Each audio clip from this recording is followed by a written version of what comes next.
The following talk was given at the Insight Meditation Center in Redwood City, California. Please visit our website at audiodharma.org. Good morning.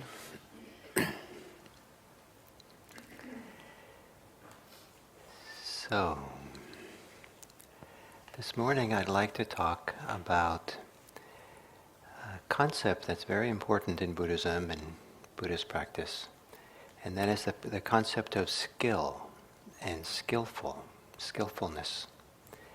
And the word is, in Pali, is kusala, and it's the word that's used in the ancient language for having a skill in a craft or skill in a profession. People who were farmers or worked with wood or pottery, people who trained horses, and back then elephants, had a skill. And the reference point the Buddha used for how we practice Buddhism was that of developing a skill or having a skill. And those crafts were the kind of the representation of what if someone is doing who's meditating or engaged in Buddhist practice, as opposed to using the reference point of a scholar, someone who studied, acquired lots of knowledge. The reference point is someone who's engaged in activity where we develop ourselves over time. And the idea that you can develop skills and have skillfulness is more important than knowledge, because you could know something, you could know a technique, you could have understanding, but you can't apply it. You come up to a challenging life situation and you don't know what to do. Even if you're told a technique, in this situation do this, if you haven't developed a skill in doing it, you might not be able to kind of engage in a challenging time, or at a time where it requires maybe a little bit of adjustment or something. And a lot of people in the West, I think, come to Buddhism looking for an experience. And they use experiences as the reference point for, a successful Buddhist practice. They use experience as a reference point for what they think it's about. And some people get calm, some people get a certain kind of nice experience, and then they think that experience is the thing. And so they have to kind of maintain that experience as they go about the world. And if they lose that experience, they've lost, the grace of practice or something. But rather, experiences are kind of ephemeral, they come and go. But if you can develop a skill, that skill is something that's kind of deeper than just learning a technique. It's something you've kind of mastered or become fluid in. And in that mastery of fluidity, then you can, that's portable. You can take it with you, you can use it in all kinds of circumstances as it becomes important. One of the kind of very pithy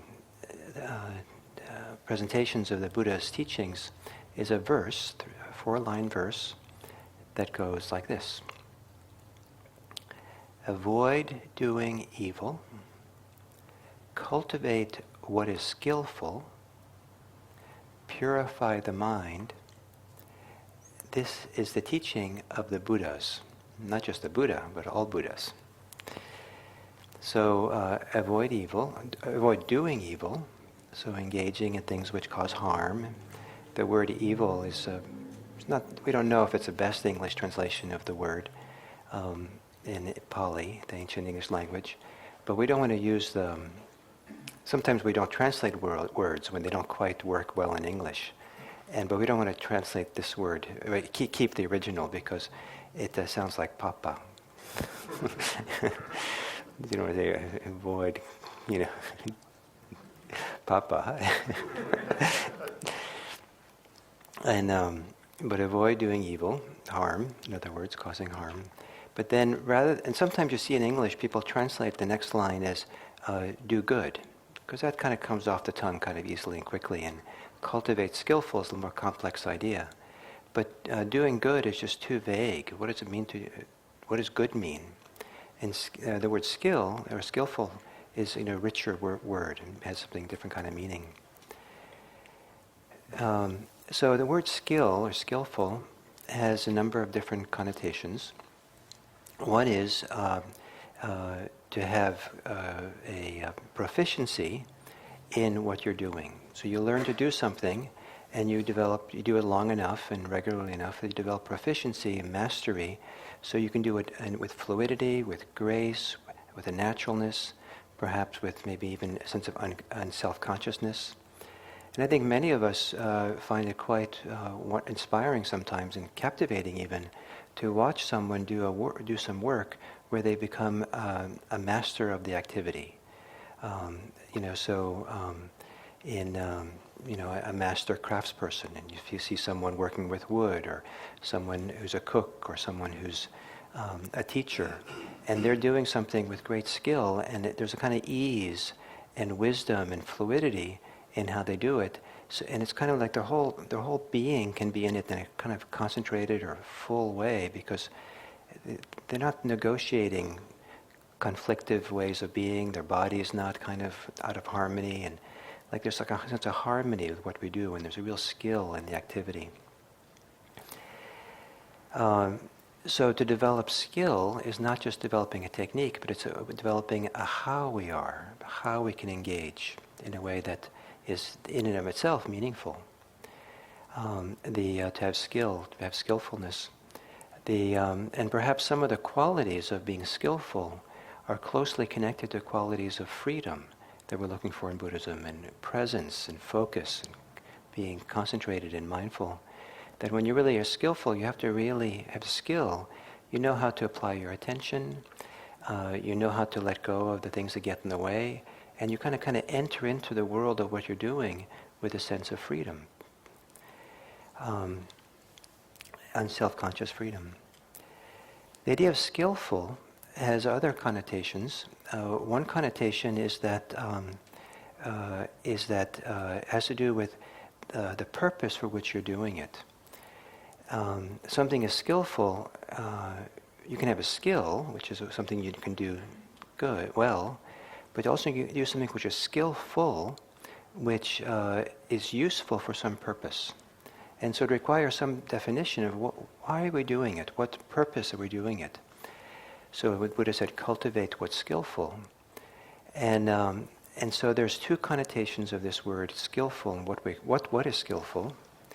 But before I give you those connotations, sometimes I like to translate the word kusala here, skillful, as helpful.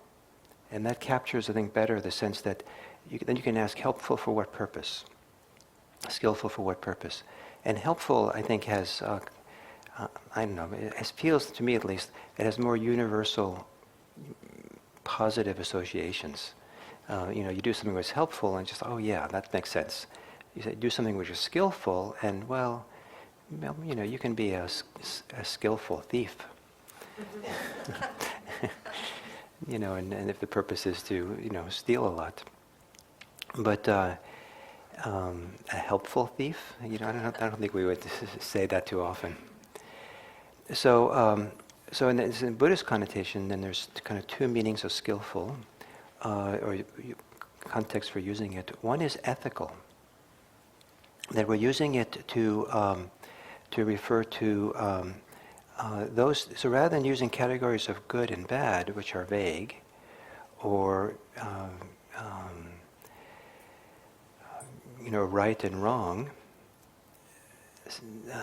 sinful or pure, the most common evaluation of ethics in Buddhism is it skillful? And is it skillful or helpful for the purposes of freeing people from suffering? Is it skillful or helpful to help people free them from the challenges they have to live a good life, to develop compassion, wellness, happiness? So is the activity you're doing unskillful if it's causing harm to people? It's skillful if it causes benefit for people. So the activity itself is ethical, partly out of what it causes, by the consequence that it has. So there's a richer connotation of ethics than the activity itself. The activity itself may or may not have helpful purpose in and of itself in the moment, but in the long term, it may or may have different consequences. So I learned this, unfortunately, hopefully quickly enough as a parent, where I found that when I was really challenged as a parent with challenging kids, I found that using a strong voice made a good effect in the moment. But to my horror, I discovered that it did not, the kids took it in and got this idea that this was okay behavior and started going around acting that way or being that way with others in a way. Said, that was not skillful. And so I think I better learn a different way of, helping them be skillful.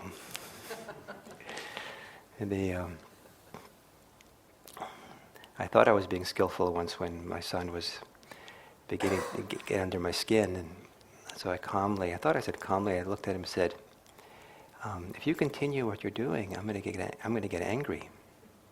So he stopped and cocked his head and looked at me in the eye and said, "But Dad, you're already angry."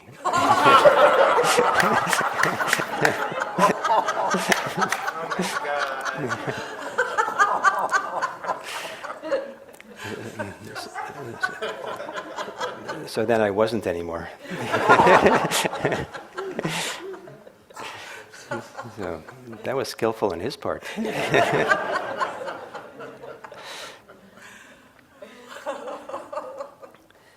So asking the question, is what I'm doing skillful? Is it beneficial? It's also a broader term than good and bad or right or wrong. Are the consequences of what I'm doing useful for everyone concerned? Are they beneficial? In what way are they useful and beneficial? In what way are they helpful for the situation? So that tends to be the ethical evaluation in Buddhism. The other thing is that it's used for practice itself. That Buddhist practice, in and of itself, like meditation practice, is involved in a skill, and it's involved for a purpose. And so is it skillful for what we're trying to develop? So there are times, for example, when engaging in practice one way is skillful, but not in other times. And other times, maybe the opposite thing is helpful.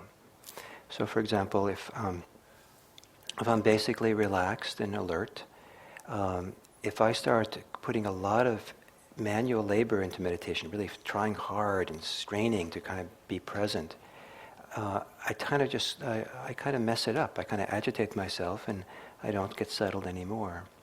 But there are times when my mind is just wild, out of control and spinning around in thoughts and ideas.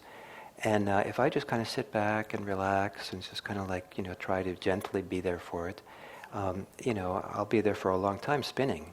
And sometimes what's needed is to really apply myself in a strong, diligent way so that my kind of crazy mind doesn't have control of the situation, so I can kind of settle down. So at different times, different things are skillful. When I'm tired, it might be skillful to do a walking meditation. When I'm maybe been very active and busy, maybe I need to sit down and meditate, partly kind of to let everything dissipate in the energy. So, what is skillful, what is useful or helpful in a given situation is part of what Buddhist meditators or Buddhist practitioners learn to do over time. And to ask that question, given what the circumstances of now, what's happening now, what is useful, what is skillful, what's a skillful thing to do? What's the appropriate thing in this situation? So the appropriateness of how we respond, rather than coming with a policy, this is what we do. It's interesting that the word skill in Indo-European languages means to separate. In fact, in Norwegian, language I grew up with, that word is still connected to that, because the way that English and Norwegian are connected, the word skille, same root as skill, literally means to separate, to distinguish. And so to be skillful has involved making distinctions, separations of things. So certainly between what is helpful and not helpful, but also to be able to distinguish and separate what kind of actions, activities, ways of being are really helpful for the task we're doing. So someone who's learning to swim, or someone who's developing a skill in swimming, like an athlete, they do the same movements over and over and over again. And perhaps someone watching them doesn't see much difference from one week to the next. But slowly, because of the repetition of what they're doing, and their attention and their body kind of tuning in, they're making finer and finer distinctions, separations, so that their hand goes through the water in more and more efficient ways. And to become a great swimmer, the difference is parts of a second to win these races. So every little thing makes a difference. So learning to distinguish every little aspect of each stroke becomes part of the skill of being a great swimmer. Someone who has social skills learns to be able to read the situation well and to separate out what's going on with people's faces, their mood, their voices, their background, to be able to see what's going on in the situation, to be skillful, appropriate, to navigate, because it can just make all these distinctions. If you don't separate out the details of what happens and you see, one big kind of vague kind of situation, you probably don't have much social skills, and probably we don't, find our way through it. We don't understand, why is it not going so smoothly for me? One of the skills that some people in America have to develop in order to get by, could be called the racial skills, so to understand how race works in America. And for a long time, it's the people who were oppressed by that who had to get really skilled and navigate a white culture. And little bit, I hope, it's beginning to open up the idea that people who are Caucasian in America should also learn something about being racial skill, racial understanding, and how these dynamics work in our society, rather than being oblivious to how it works, which is often the case. So there's kind of a wake-up that's coming on now in our culture. So certain kind of social skills, societal skills that we develop over time by making distinctions. And when to make distinctions, and when not, is part of the art of it all. So in meditation practice, which is kind of the center of gravity, a reference point for what we do here at IMC, it also involves skill, developing skills.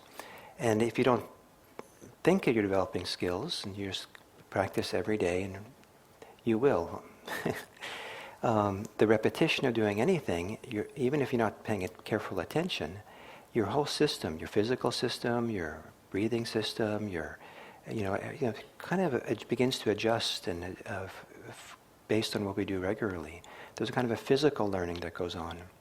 So one of the things I've seen in people who meditate regularly is their bodies begin to change. Their bodies settle in, adjust, and there's a kind of skillfulness in posture and how they sit, so that after a while they can sit comfortably for 45 minutes. They can do it comfortably maybe on retreats for days on a time, because their body has kind of learned how to adjust. Not that the body's just stretched out, but they've learned how to pay attention to their posture and ways and what works for them, so they can settle down and relax and be here in a more full way. I think when I started meditating, I couldn't get my knees down to the floor. A lot of what I was negotiating was figuring out how to deal with the pain. And slowly over time, I learned better posture and what worked for me and how to settle in. So it became skilled in posture.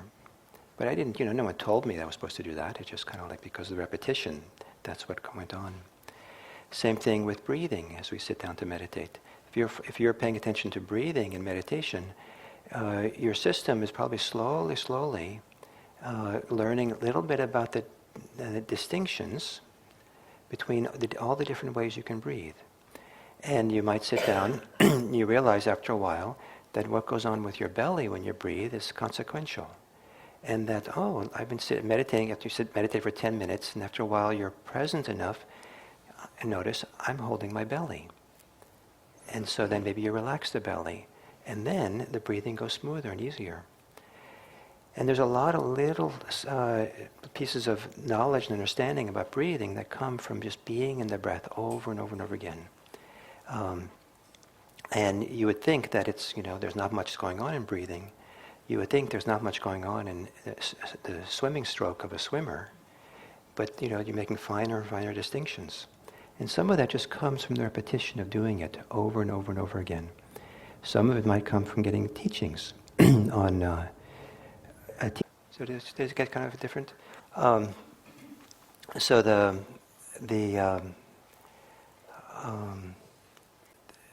so the breathing, you're getting skillful. We're getting skillful in how to breathe. And who would have thought that you're coming to meditation to have develop this skill? So there's a number of skills that develop slowly over time in meditation. And as we learn them, it becomes easier and easier to meditate, for example, in situations that are quite challenging. There are times when our lives are, great difficulty, emotional turmoil, challenges in our life. And because we've developed a skill, knowledge, understanding of what goes on for us, we know how to address, what to meet, what to be with, then we can navigate and find our way through these challenging times easier than if we have no skills at all. So I want to suggest to you that in meditation, there are, I'd like to suggest there's many, many skills that we develop. But I'd like to suggest 8. And it's a lot to remember. So you don't have to remember them all. Sometimes it's skillful just to remember those that are most impactful for you for now. But so there's 8 skills, and to help you remember, it has an acronym. And the acronym is rope hold. A rope hold. So rope hold, hold on to the rope. You have a rope hold, you can, for safety. And so rope hold to reality. So the rope is relax, observe, posture, and equanimity. So there's skill in relaxing. Learning how to relax your body, learning how to relax your mind can be quite difficult for some people. If you pick some people off the street and bring them to IMC and say, okay, sit down and relax, some people are not going to know what to do. Or they might, think that what that means is lay down and go to sleep. But if someone who's been meditating for a long time, you tell them to relax, they might actually sit up straighter first. Because there's a straight, upright posture that might allow them to kind of relax and soften their shoulders, their belly, different parts of the body. And more importantly, they recognize that, oh yeah, now that you tell me, there's a very subtle, or not so subtle, way in which I'm gripped around my brain, or on my forehead, or on my eyes. Oh, I can relax that as well. In fact, I think I can spend the next 10 minutes just going through and finding all the distinctions. Remember, skill is making separations. Distinctions is all the different subtle ways in which I've been tense or holding. And someone who's never meditated before have no idea that there's 100 little points in the body that could soften and relax. But anyway, so do some modicum, some beginning of relaxing that skill of relaxation is really helpful to develop that. The second is a skill of observation or mindfulness. The ability to observe what's happening rather than being caught up in what's happening, rather than being involved with what's happening. So if your mind is thinking a lot, to step back and observe the fact that you're thinking. So your energy goes into the observation. Your energy doesn't go into thinking better, or thinking more, thinking about it. Step back and take a look. Oh, that's there, I'm thinking. Or if there's strong emotions, to observe it rather than being pushed around or being caught in the winds of the emotion, the swirls of the emotion. It's the ability to watch, to be mindful. If there's a lot of discomfort in the body, to learn to observe it as opposed to reacting to it is important. So it's the ability to value the observational capacity of the mind, the mind's ability to be mindful or be aware. And then connected to that, closely connected to that, there's the idea of equanimity, non-reactivity, the idea of being equanimous, not being before or against the experience as we're observing it.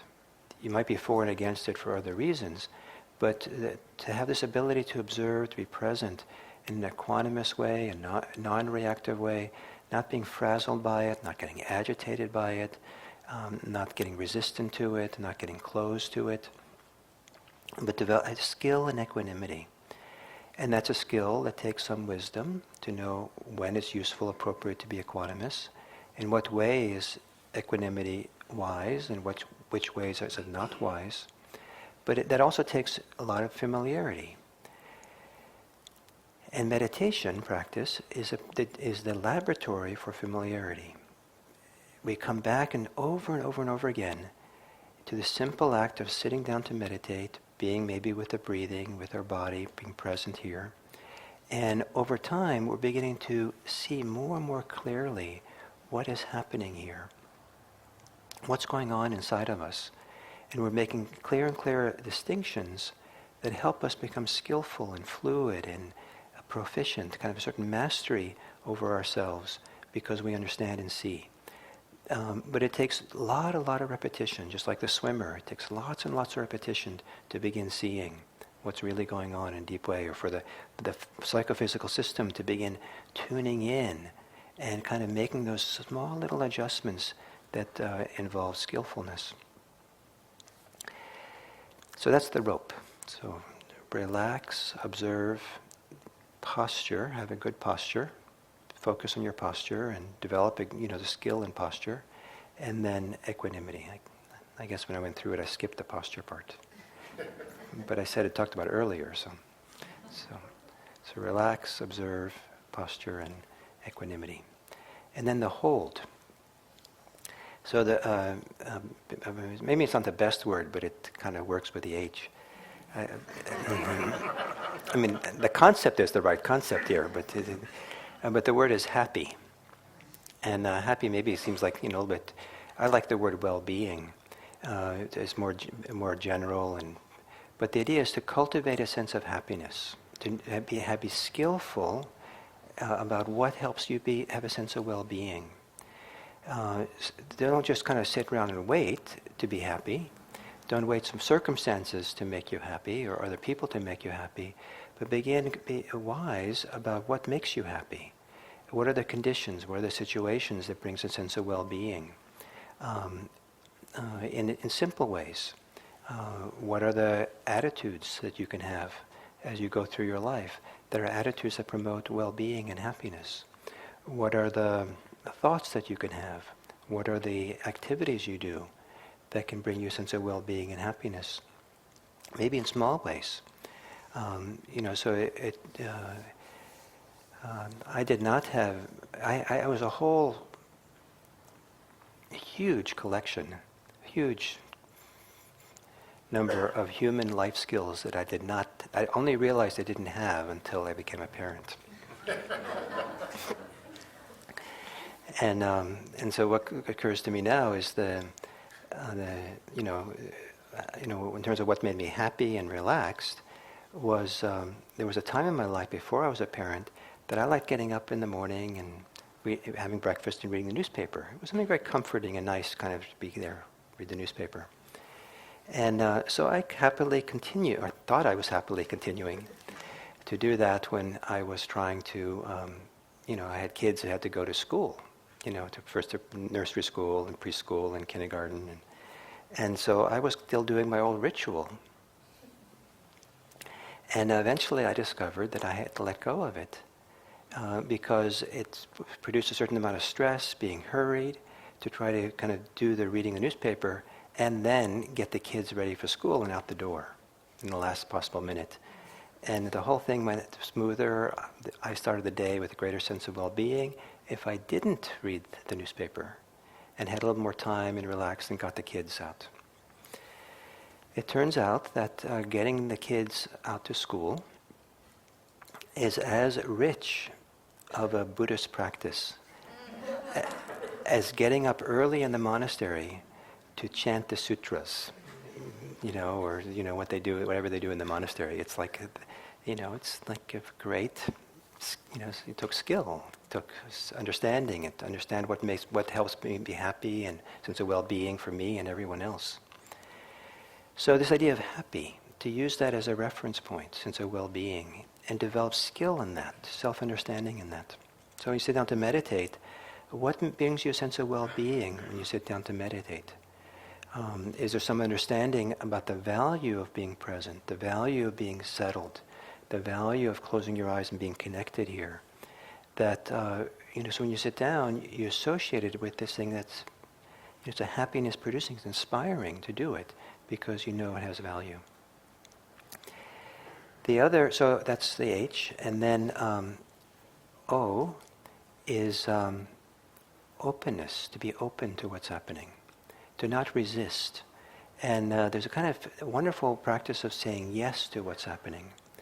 Not yes as if you condone it or you believe it's right or it should be there, but it means don't resist, rather kind of like you almost like you spread your arms wide and say, here I am, I'm going to get to know this. And we get to know it better. I'm going to be here for it. And even if it's something which is not healthy or appropriate to do, but to step forward towards it in meditation, okay, let me be here for a moment. That's the attitude of openness. And with the openness, then I can figure out what to do, if I have to change it in some way. But to cultivate openness is a wonderful thing, because a lot of the things we have to do to change and adjust things in life, or even in meditation, if they need to be, can be done with a sense of openness. We don't have to close and be resistant to institute change in our lives. So to cultivate a skill in being open is one of the great skills. And then the L is let go. That also is a skill. I've talked to people who hear these Buddhists talk about letting go, and they say, I have no clue what you mean. And it's a little bit my kind of, maybe example of how I kind of been in it for so long that I forget that when you're new, it like doesn't make sense. It doesn't. There's no understanding of what that means. But over time, over these years that I've been practicing, the idea of letting go has become quite a skill, something I can do relatively easily in most circumstances. Let go of my attachments, my holding, what I'm caught in, and in fact, so well sometimes that I've learned that sometimes it's actually useful not to let go. And I've had to learn the skill of holding on. Partly for the purposes of seeing more clearly what's going on, understanding. But there's a skill in letting go that's very useful to develop. And life is so much more fluid, more relaxed. It's easier to go through life more wisely if we know how to let go rather than hold on. And then the D of hold is do. And I don't want to use the word exactly doing, but doing. The activity, engagement. So coming out of meditation, coming out of being relaxed, developing observational powers, developing a good sense of being physically present with your body, your posture, being equanimous, sense of well-being, sense of openness, having let go. Now, bring that into your life and engage, act in the world, and see if you can take these skills and see if they can continue or apply them or use them in your daily life. What you learn in meditation is a reference point for what's possible in ordinary life, daily life. Because meditation is part of daily life. It's not like some radically different way of being. You have the same mind, the same heart, the same body. It's still you, and so it's kind of arbitrary, the line between meditation and not meditation. So as you learn in meditation a certain way of being, develop skillfulness, then how can you use those skills in daily life as well? How can you apply them and find them and develop them? And there also, it's a matter of repetition. It's a matter of developing the skills. And some people can get very skilled in meditation to get relaxed, present, happy, sense of well-being, sense of freedom. But they don't know how to do that in daily life. And some people I've known are just find themselves, they leave retreat, and they're just kind of like everything kind of falls apart for them, and it's very difficult. But to remember always, if you're going to be do Buddhist meditation, you get so much more out of it if when you finish your meditation, you don't just pop up and forget that you ever meditated and just kind of race into the next thing. But you reflect and consider, how can you develop some of this goodness, some of this sense of well-being, some of the benefits, some of the skills of meditation? How can you bring those skills, how can you develop those skills in daily life? And if you develop these 8 skills, the rope hold, then it is not just having the skills that are useful to get to accomplish things in the world. It turns out that becoming skillful, having these skills, brings along with it, as a kind of, I don't know if byproduct's the right word, brings along a sense of freedom, a sense of confidence, a sense of purpose in life.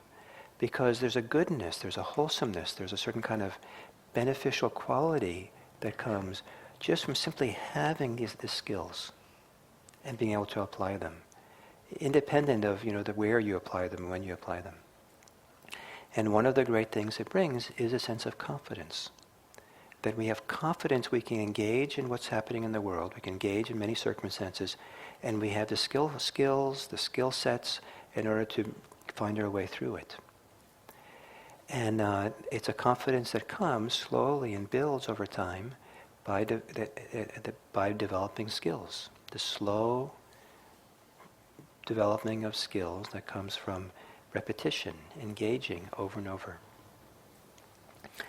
And finally, I think there's something very mature or wise about developing skill and skillfulness, because it doesn't involve magical thinking. It does involve a slow, gradual process of learning, which is often how people learn in the most stable way, kind of slow changing of who we are. And if this idea of developing skills and being skillful feels like it's too much work, it's too much activity. I'm so busy with my life as it is, and now I have to do this too. Now I'm really going to be stressed out. The evaluation of things, whether it's skillful or unskillful, one of the skills we want to develop is to know what's the appropriate medicine, what's the appropriate way of being, given how we are. And it's possible that if you're really busy and active and stressed, that what's skillful, the skill you need to develop, is relaxation. So not doing Buddha's meditation as it's one more thing to do, but rather it's at one place where you come where you don't do. And for a while, the skill of not doing and just letting things unwind, and that's what's most useful. And so this navigation, this negotiation of finding our way. How much do we relax and settle and do less? What do we do that's useful and engaging and supports us? That's part of the art of being skillful and finding our way. And to do it in a way that is supportive, nourishing, helpful, is part of the art of this practice. So skillfulness, to develop a skill.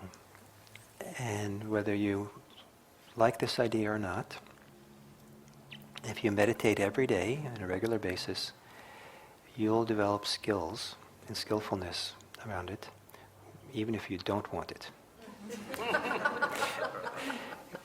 Almost anything you do regularly, your system will pick up and understand better and better how to do it in ways that are, feel good and helpful. So avoid doing evil, cultivate what is skillful, and purify the mind. This is the teachings of the Buddha. And this the third line, purify the mind, free the mind, is often the ultimate kind of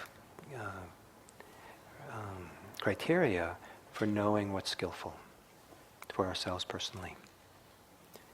Okay, thank you all.